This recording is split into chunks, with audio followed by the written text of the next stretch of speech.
Hey guys, so welcome back to my first reactions to listening to Harry Potter and the Cursed Child with my tour guide Harry.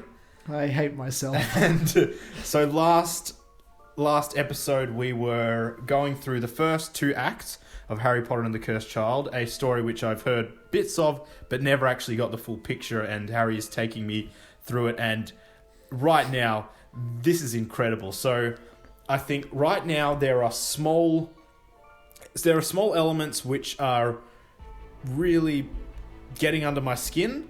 However, on the whole, I'm actually more positive than negative at this very moment, because the ending was incredibly ambitious. Like Back to the Future too. It's like Biff has taken over. It is, yes. Except this seems far worse. Yeah, this isn't just... Oh, well, actually...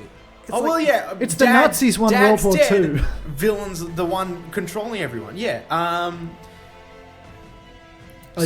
do love though that like Voldemort won, Umbridge is still the headmistress. Yeah, that is a great touch. It's like, yeah, that's probably what would have. And the whole idea of disarming Cedric not once but twice would make for a great little comedy bit.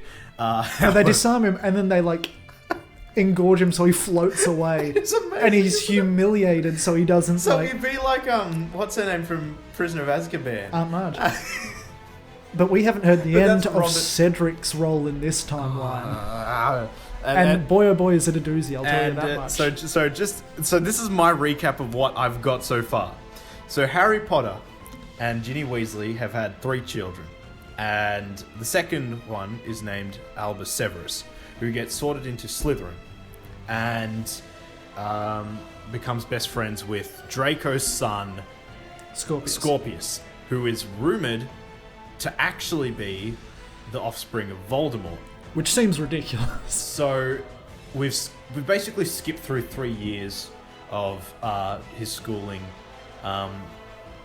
and now Amos Diggory has returned and said, I want my son back, to Harry, because they've apparently found a time turner, and now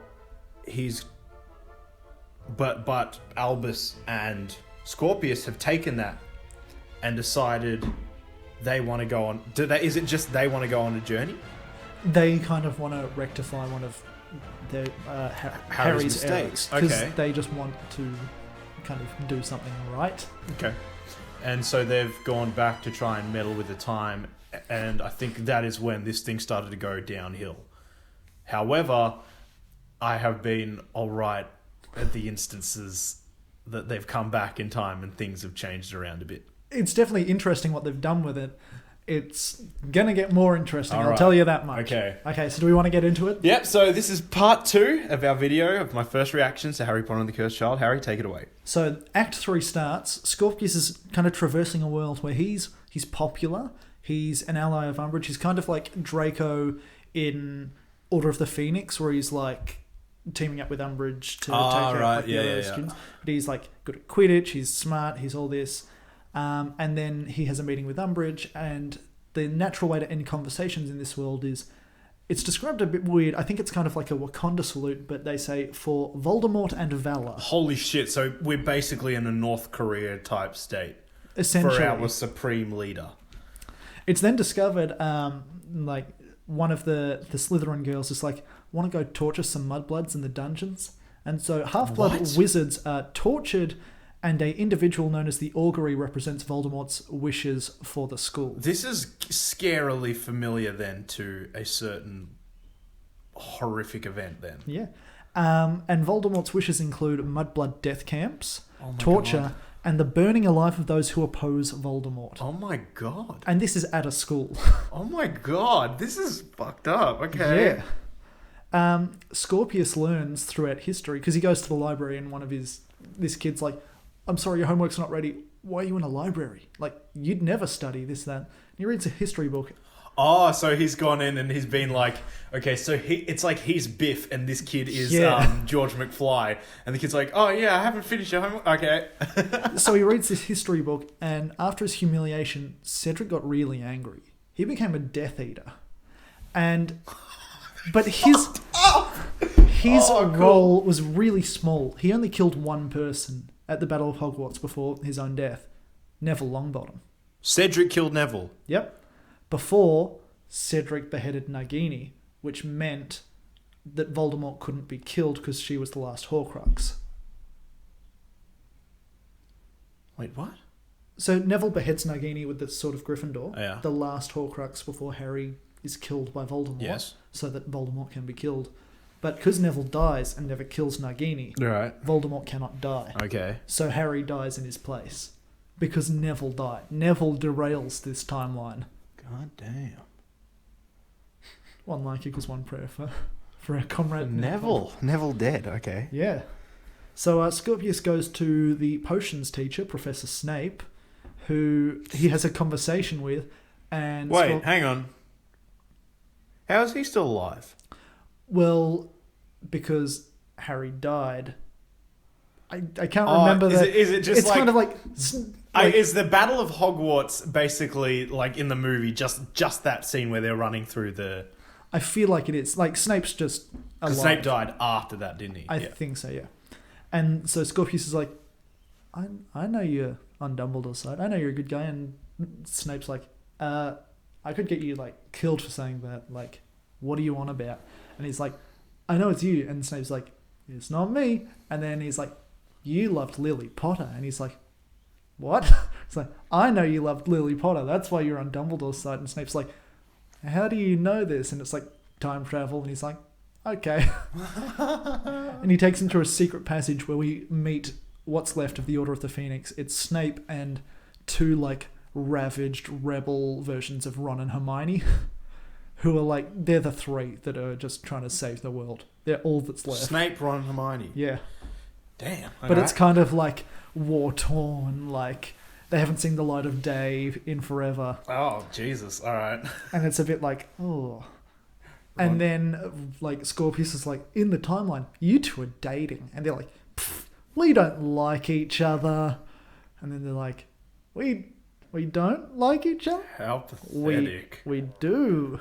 And then they're like, okay, we got to get back to this point. So hang on. What year are we in at this point? So we're in present day. Oh, so they've just been what? Just... rebels together, but they've never been like, should we? God. It's... So they've literally been will they, won't they for 25 years. Essentially, yeah. Oh my God. Okay. So, then they decide they've got to go back and not humiliate Cedric, because that's obviously far worse. Okay. But they're like, there are Dementors around here. The second we step out, like, we're going to get done. Ron and Hermione, like, we can hold them off. Snape and Scorpius, you get to the lake and get out of here. And so we see that Ron and Hermione get dead by Dementors, but they're like, Expecto Patronum, smooch, smooch, smooch, dead.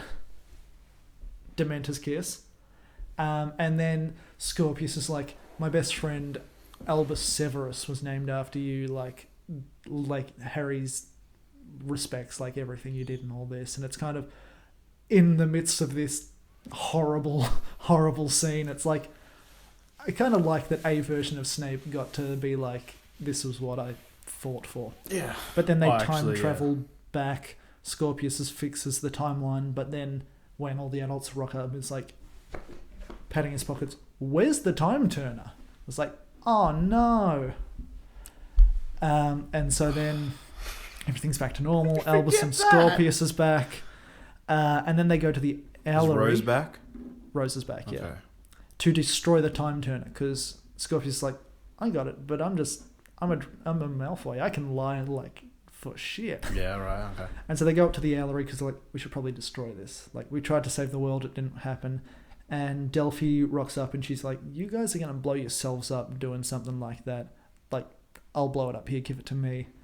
And then, gasp, a tattoo is revealed. And they're like, what's that? And she's like, oh, it's a mythical creature. It's called an augury. And they're like, and Scorpius is like, should I know what that is? wait a second. Wasn't Voldemort represented by an augury in that, like, evil timeline? And she's like, And then it's all like, wait a second. And the cogs are turning. And Scorpius is like, you're the augury. And she's like, that's a good name. And then she like disarms them and breaks their wands and binds them. And she's like, Mwahaha.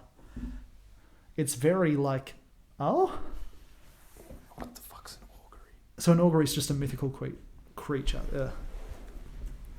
So then it cuts to the adults and they're like, where have the kids gone? And Ron's like, I was having a pint with Neville and I saw Albus with his much older girlfriend. And Harry realizes it's Delphi, and then they go to visit Amos, and Amos is like, I don't have a niece. What are you talking about? I was an only child. And they're like, what is going on? So basically, Delphi lied to them about being his niece, but he didn't. Well, there's a spell in the Wizarding world called the Confundus Charm. Oh, right, yeah. Which it's revealed she's been using. Delphi... Well, that's one of the... Isn't that one of the...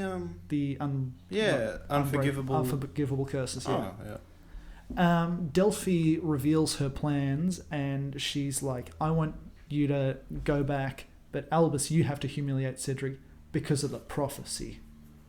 And it's all like... Oh, that stupid thing at the start. She's like, I can't do it. You have to do it for the prophecy to work. And Albus is like, you can't make me hurt. It's like the timeline. And she's like, your friend's right here. What do you think's going to happen? And she starts like Cruciatus cursing him. Oh, so she's... what's the word? Yeah, torturing to get what? Yeah. And then like a student's like, what's going on here? And she just casually kills him. And it's like, I'm glad we established that she's evil. It's like, oh no, she killed a student with no remorse. Is it just literally a random student walks in? So there's a couple side students that have like single lines throughout it, and he's one of them. Okay. Paul Craig. His name was Craig. His name. Paul Craig. Rest in peace. Prayer for Craig. And Scorpius is like, well, we can change prophecies. We can just not let them happen. Blah, blah, blah. And Delphi's like, let's travel again. Because they were at the third task at the maze, and then she time travels, destroys the Turner, and like disappears. And the boy's like, when are we? We don't know where we are. She's just travelled somewhere else. Where are we? When are we? So the adults are like going around Amos's stuff, and they discover the prophecy, and they subtly break down every line for the audience. They're like, time has turned. What could that mean? A time turner? Oh. And like every line, they're just like, this is how that relates to us. And it's like, thank you. The audience didn't understand that. God, thank you very much. And then the underlying meaning is, once that's broken down, they notice writing on the roof, and it's written, I will rebirth the dark. I will bring my father back. And that ends Act 3. I will bring my father back. So does that mean what, Voldemort's... So if that's what Scorpius is... This is from like Delphi's stuff they've gone through. Oh, indeed. Oh, oh dear. So that really went downhill like extremely quickly. So Act 4 begins. Hermione's like telling all the relevant adults about what they know, and McGonagall just straight up starts heckling them and exposing them. She's like, so you had a time turner and you didn't destroy it? And this is what's happened? And she's like, yeah. And McGonagall's like, you're an idiot. Wait, who's she saying this to? This is like to Hermione. Yeah. And Harry's like, hey, if she's getting the blame me too. And Ginny's like, how much does Harry have much to do at all in this story? Just be like a deadbeat dad, essentially. Fucking hell. And Harry's like, I defend Hermione. And Ginny's like, I stand by Harry. And Draco's like, it's my son too. And it's like, are we doing a Spartacus moment? Like McGonagall's heckling these people, and they're like, heckle all of us. We are all responsible for this crime. And I'm like, Maggie Smith would not hold back heckling the cast of Harry Potter. You're all fucking idiots. And then this moment is described as, there are gasps as this Spartacus moment happens, and Draco stands by them all. So the boys are walking around, and they pick up a newspaper, and it's like, it's 1981. And then they're like, this is the night James and Lily Potter died. Right after Scorpius is like, you can change prophecies, idiot. And then they're like, oh no, she's going to stop the first prophecy from starting. She's going to stop Voldemort from like... What? killing Lily and James Potter. So yeah, she's going to try and stop Voldemort from killing them. Oh no! Okay, alright. So Draco is talking to Harry and he's like, listen, that time turner that Theodore Nott, who you caught at the start and got it off, that belonged to my father. My father collected like a lot of antiquities that were rare, and he had this one as well. And it's like a second time turner, and Harry's like, why didn't you like come forward with it? And he's like, everyone was like, you used a time turner to get your wife pregnant. I'm not being like, yeah, I have a time turner. Dude, He's you've like, got a crazed look in your eye right now. Yeah. This thing is driving you nuts. And Harry's like, I guess that makes sense. Like, if there's a rumor that you time turned back and you're like, destroy this time turn, it's like, we can't disprove anything. Yeah, I guess. And I've written here, convenient. But they're like, we still don't know when they are. So the boys rock up to Godric's Hollow because they're like, we got to stop her, but they don't have any wands. They've got no way of doing anything. They're like two like 15, 14-year-old boys trying to stop Voldemort's daughter and Voldemort. It's like, what are you going to do? And they're like, we got to get backup. But how do we send a message through time? How can we like make a message and all that? And they're like, wait a second.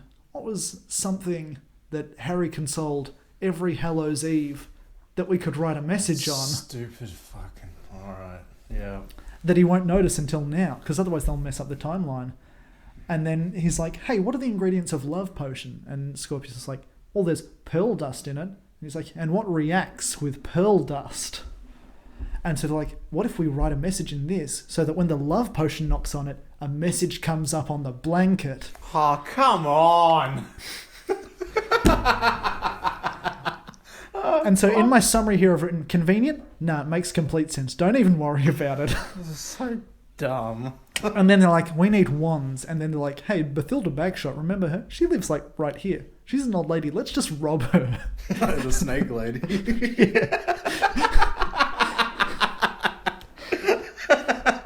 But this is before she's like possessed by Nagini, so she's Yeah. just an old lady. Oh. So they just steal wands off her. Oh, God. And so they write the message, and then it cuts back to the adults, and Harry's like, I'm the worst dad ever. And he has a sook with a blanket like a grown man does. And then he sees a message, and he's like, Dad, full stop. Help, full stop. Godric's Hollow, 31st of the 8th, 81, full stop. Oh, my God, that's like... And it's like, you got to cross all the right points. Like, I'll give you that. But it's all like, what does it say? I don't understand the handwriting. Is it like, Dad, hello? No, it's Dad, help. And it's like, just... He can't tell hello and help. But then Ginny's like, this is what it says, let's go. And then the adults all meet at Godric's Hollow to time travel back. Yeah. And I had to put this in. Ron fires a classic zinger. Hermione, you remember when we were last here? This feels just like old times. Ron, old times with a few unwelcome ponytails added to the mix. And then stage directions. Draco knows a barb when he hears one. Oh, no! Is this right? The fate of the universe is in the balance. And Ron's like, right now is the time to call out Draco's ponytail. What's J.K. Rowling thinking? It's just like, oh, I need Marvel-esque levity before the world gets fucked over. So they all time travel back. And so there they all are. Harry, Ron, Hermione, Draco, Albus and Scorpius. Harry and Ginny decide now's the time to have a chat about how Albus kind of saved the world and ruined it. And Ginny's like, remember when I ruined the world? And like was a conduit for Tom Riddle? And everyone ghosted me, except you. I felt the love from you, Harry, when we were aged 11 and 12. True love things. Because everyone knows true love when they're 11 and 12. That was just that thing where she was like staring at him and going, leave him alone. With this very crazed look in her eyes. Mummy, have you seen my jumper? Yes, dear, it's on the something. On the cat. Hello. But it's like, now's the time to do this? Like, come on. And then they're like, guys, let's be Voldemort and be like, hey, Delphi, have a chat to me, not the real Voldemort. I'm like, we don't have Polyjuice Potion. They're like, we'll just transfigure you. And it was at this moment I'm like, wait, you can just transfigure into a person? Yeah, you can transfigure people into other people. And like, we'll get most of the details right. Okay, so when in Goblet of Fire, when Moody does that to Draco, you can accept that because it's easier to drink than to do magic on yourself. And he's the dark person who would know this stuff. And they've built him up. They've given him a reputation as a guy who knows both sides of magic extremely well. Yeah. That in Chamber of sounds really Secrets, dumb. they need a Polyjuice Potion. It takes a month to brew. Yeah. They could have just transfigured themselves. In, like, not Half-Blood Prince, Deathly Hallows, when they need to escort Harry and everyone has Polyjuice Potion, they need the Polyjuice. But now you can just transfigure into a person? I was just like, okay. They're just going to transfigure him to someone, which is a convenient new ability. So, it is just, it's like the Force Heal. Yeah. And everyone's like, it should be me. Like, Ron's like, you're all too dark. I'm happy. That means I won't be corrupted by being Voldemort. And Draco's like, I know what it's like to be a dark wizard. It should be me. And Hermione's like, I'm the smartest. It should be. And Harry's like, guys, like, oh, I had a part of Voldemort in me. It's gonna be me. So this is basically their dumb excuse to get Harry into the third act or the final act. Essentially. And everyone's like, what? And he's like, she'll use Parseltongue to prove that it's me. And I knew there was a reason why I still had that ability.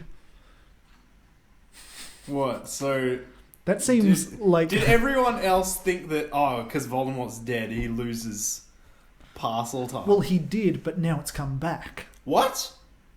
Because his scars started hurting and stuff. But the line, I knew there was a reason I still had that ability, seems like really lazy writing.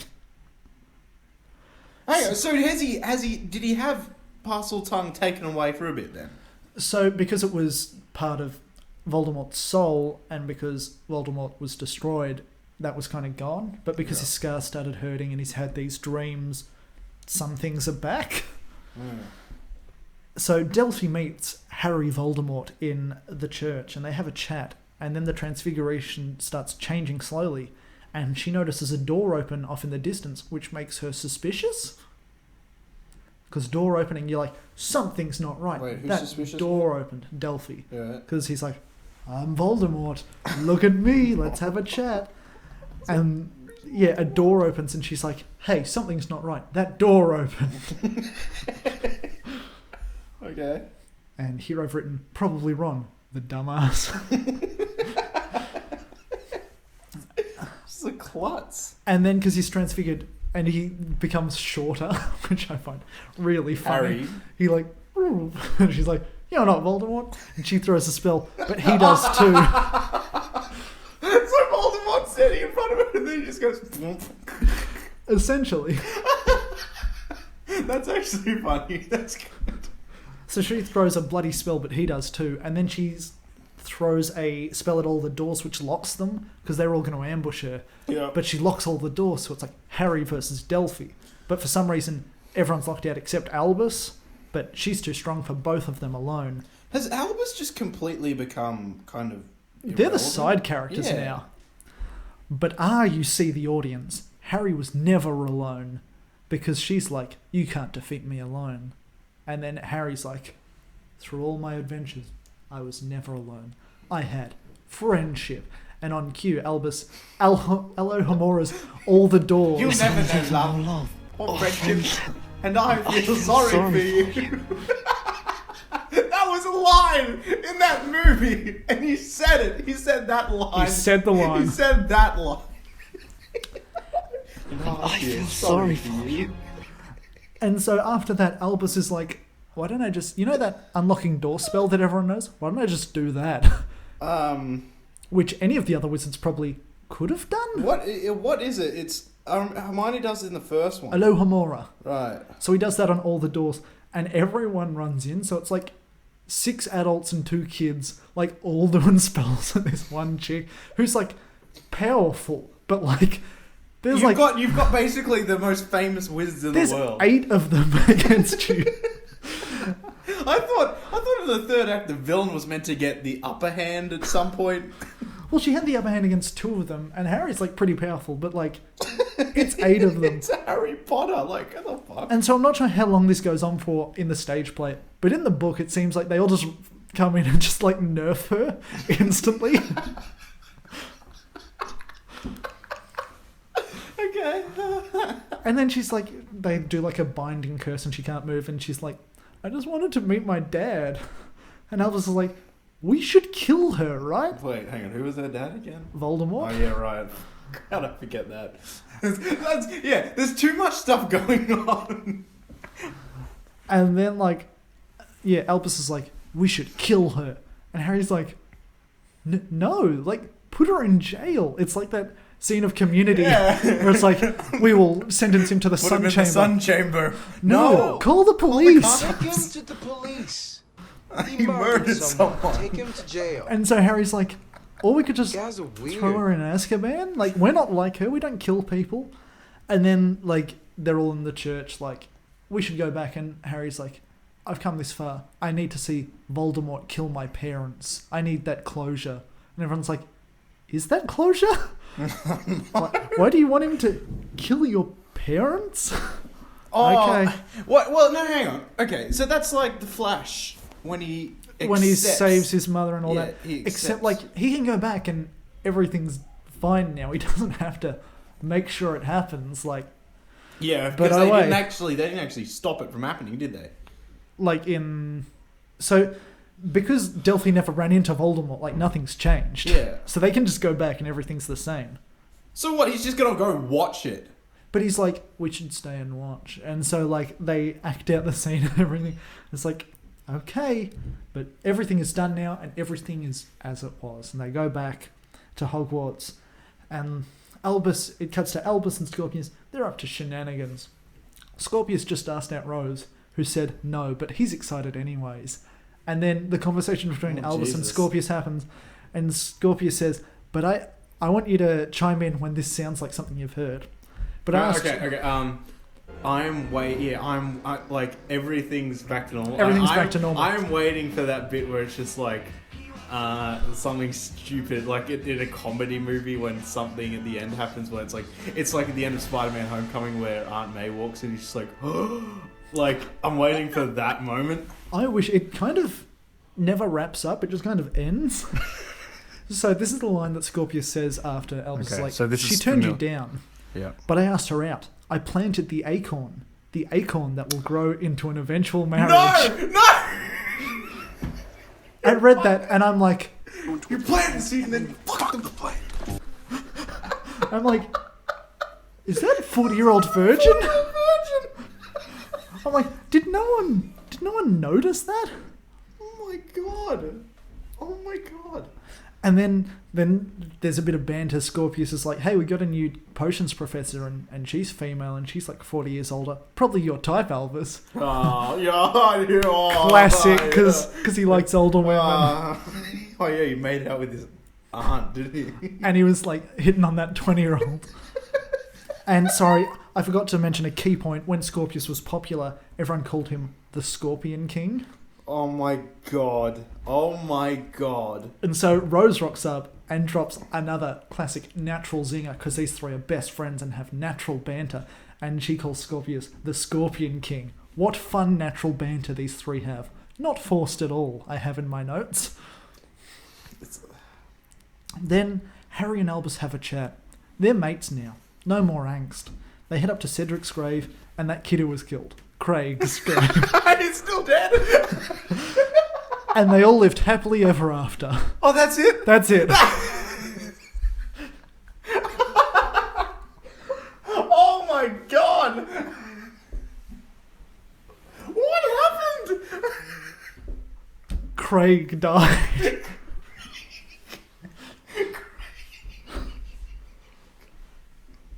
Oh my jeez. What? Okay. That is the most confusing thing I've ever heard. That is insane. The best part is, like, the first half it's like, it's not good, but it makes sense. It's not good, but it is interesting. It is ambitious. It is. But there's no third act. It's like they duel for a bit and then like everyone kicks down the doors and they all just like. There's no emotional it is ending. like, there's no physical ending. It's like that problem I always had in primary school when you'd write a story. Once you get to the ending, it just your ending is literally a paragraph long. Yeah. That is, oh my god. And like Albus and Harry have been like the worst enemies this whole thing, and there's no real earned reconciliation. Okay. They just are kind of like, we understand one another now, and it's like, why does Harry understand Albus? Harry doesn't like know what he's going through. He doesn't. Harry being a bad father is kind of an interesting idea, but it's so butchered. Yeah. It's like he doesn't even care. But what I find interesting, Harry's parenting situation was Aunt Marge and Uncle Vernon, who were less impactful on Harry than Harry was on Albus. Hey, there's Aunt Petunia and... not Vernon? Aunt Petunia, yeah. But like, they are bad, but Harry's fine. Harry somehow manages to screw up his kid more than they did. Yeah. Yeah, like, I mean, sure, Dudley was bad, but he wasn't...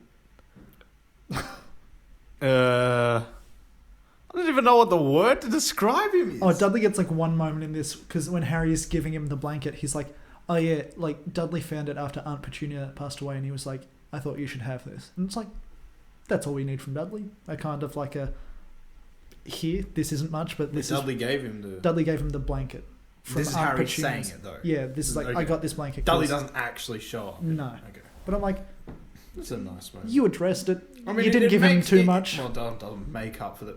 Like, they should have had that scene in Deathly Hallows, right?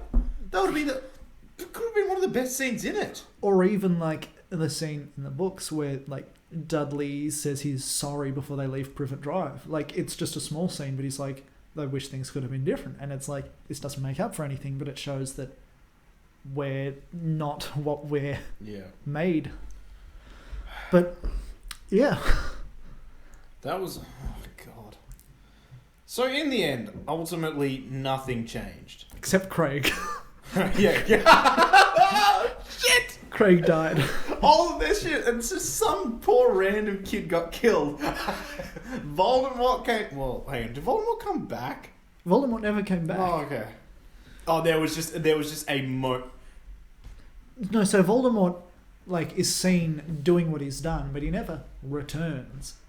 I think if Delphi went along with her original plan to torture Scorpius until Albus like made everything bad again, that would have been a better plan for her. Yeah. And I almost wish it was Delphi and Voldemort dueling the 8 of them, because that would have been like dumb, yes, but like Voldemort's really powerful.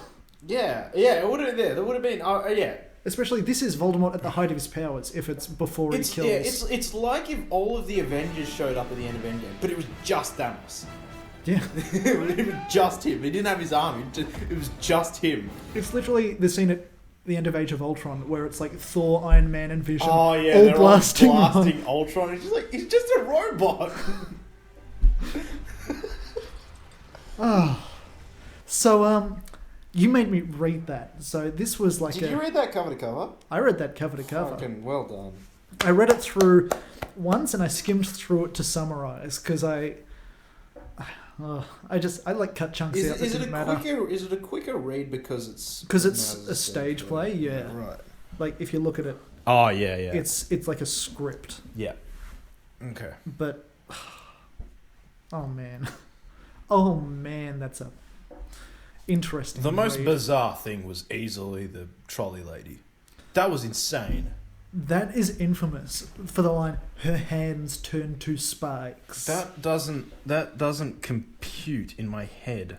I can see though why this, because everyone who's seen the play says the story's like not great, but the way it's executed on stage is really quite sort of amazing. And like You'd have to, yeah. when there are Dementors, like they come through the aisles and stuff, and it's all like visually the magic and everything is like amazing. Cool.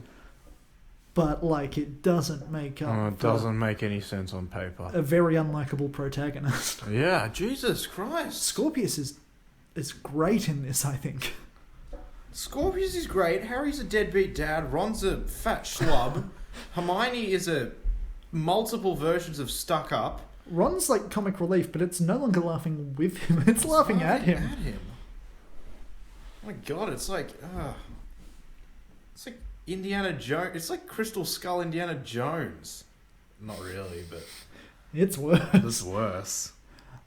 But my question is, because in Prisoner of Azkaban, like, we see the first version of Time, and it's the old version of Time interacting.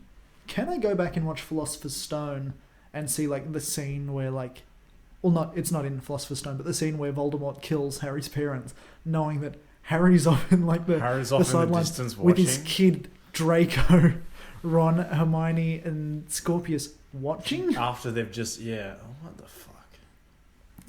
It's... I don't know what was going on, honestly. It's bad.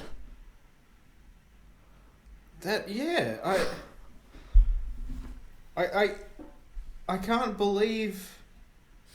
I'm speechless. Yeah. That is insanely stupid, ridiculous. It is J.K. Rowling literally just throwing up the first thing that pops in her head. I think, well, because it's not written by J.K. Rowling. It's based on an original new story by J.K. Rowling, John Tiffany, and Jack Thorne, which is then adapted into a play by Jack Thorne. So I think J.K. Rowling threw ideas, and people were like, we'll put this and this and this and this and this together. And I'm not sure whether it would have been better if it was fully J.K. Rowling's vision or if it was fully not her vision. It's kind of like a George Lucas prequels versus sequels kind of situation. Yeah. But so it was completely... the over-reliance on the time turner, though.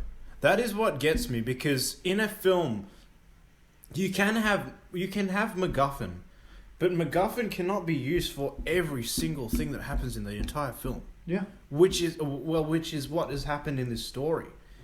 Everything is traced back to that. But the issue is, the original MacGuffin, it's like, you can travel in time, but for 5 minutes only. It's like, okay, that makes it a little bit interesting. And then they're like, we got the new and improved MacGuffin with no flaws at all. Oh God, yeah, go 30 years in the past. So, do you want me to go back over that prophecy? Yeah, read the prophecy again. So when spares are spared, so kill the spare, obviously Cedric. Yeah. When time is turned, when unseen children murder their fathers. So that was Albus being like, you don't understand me, you don't get me, accidentally erasing his father. Okay. Then will the Dark Lord return. So that happened. Voldemort returned, but he never really... Well, like, he never showed up for a scene. No. So yeah, it happened, but then Scorpius was like, I'll fix it. But... Pretty easily, too. It seems like... I don't know, there's just nothing to put this into words. It seems so forced, so unnatural. The aspects of this don't quite gel.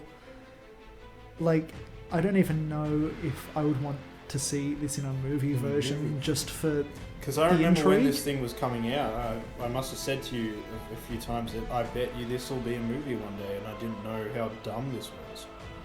I would almost be interested to see if a movie could service this. Yeah, it's... Well, yeah, because it is a terrible structure. It has an okay but extremely messy story for the first half, and then goes completely in another direction in the second. This might be one of the few movies with a part 1 and part 2 where the part 1 is better than the part 2. Oh my God. Oh. But I don't even know. Well, yeah, I think in that first episode when I was talking about it, yeah, I kind of liked it, but this second one, it's just fallen off a cliff. But yeah. Does that justify the insanity in my eyes? No, it doesn't. You've got a crazy look. So thank you guys. Massive thank you to Harry for compiling this horrible torture upon himself. So please, for his poor soul, please like, share, and subscribe to the Young Cynics. And if we get enough traffic in the likes and the comments, I will upload a video of me burning my copy of A Cursed That would be Child. awesome, wouldn't it? Don't you want to see me get that justice? Alright guys, so thank you for watching, and until next time, I've been Tyrone from the Young Cynics. And I guess I've been Harry. Alright, bye! Bye.